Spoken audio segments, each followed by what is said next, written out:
పరమశివుడి భక్తి ఎంత గొప్పదో తెలియజేసే ఒక అద్భుతమైన కథ ఇది.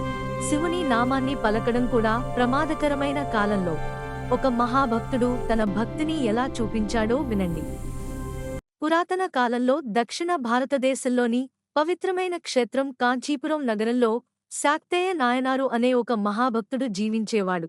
ఆయన సాధారణ మనిషి, పెద్ద రాజు కాదు, పెద్ద పండితుడు కూడా కాదు. కాని ఆయన హృదయంలో మాత్రం పరమశివుడిపై అపారమైన భక్తి నిండిపోయి ఉండేది. ఆ కాలంలో పరిస్థితులు చాలా భయంకరంగా ఉండేవి. శివుని నామం పలకడం, శివలింగానికి నమస్కరించడం, శివుడికి పూజ చేయడం, ఇవన్నీ చేయడం నిషేధం. ఎవరైనా అలా చేస్తే వారిని తీవ్రంగా అవమానించేవారు. కొన్నిసార్లు శిక్ష కూడా పడేది. కాని శాక్తేయ నాయనారు మాత్రం ఏ పరిస్థితుల్లోనైనా శివుని పూజ చేయాలని కోరుకునేవాడు. ఒకరోజు ఆయన రోడ్డు మీద నడుస్తూ ఉండగా ఒక శివలింగం కనిపించింది. అది చూసిన వెంటనే ఆయన హృదయం ఆనందంతో నిండిపోయింది.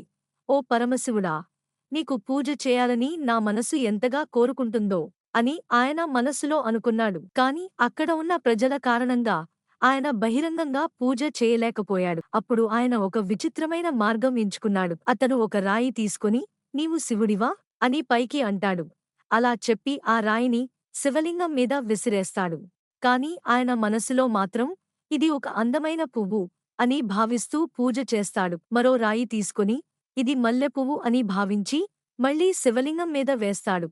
అలా ప్రతిరోజూ ఆయన రాళ్లతో పూజ చేయడం మొదలుపెట్టాడు. అద్భుతం ఏమిటంటే ఆయన విసిరిన రాళ్లు పరమశివుని కృపతో నిజమైన పువ్వులుగా మారిపోయేవి. ఈ అద్భుతం ప్రజలకు కనిపించదు, కాని పరమశివుడు మాత్రం ఆ భక్తిని ఆనందంగా స్వీకరించేవాడు. ఎందుకంటే దేవుడికి బయట కనిపించే పూజ కంటే మనసులో ఉండే భావన ముఖ్యమైనది.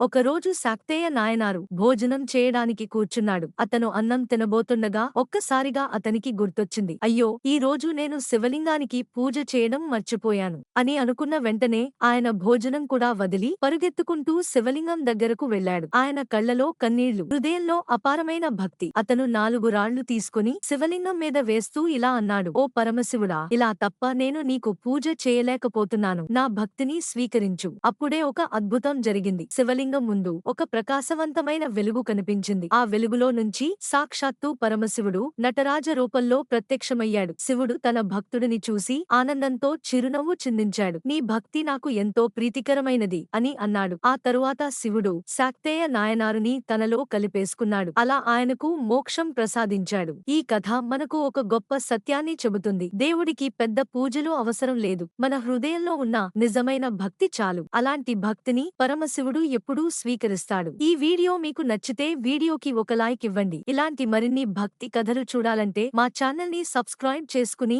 బెల్ ఐకాన్ ని ప్రెస్ చేయండి.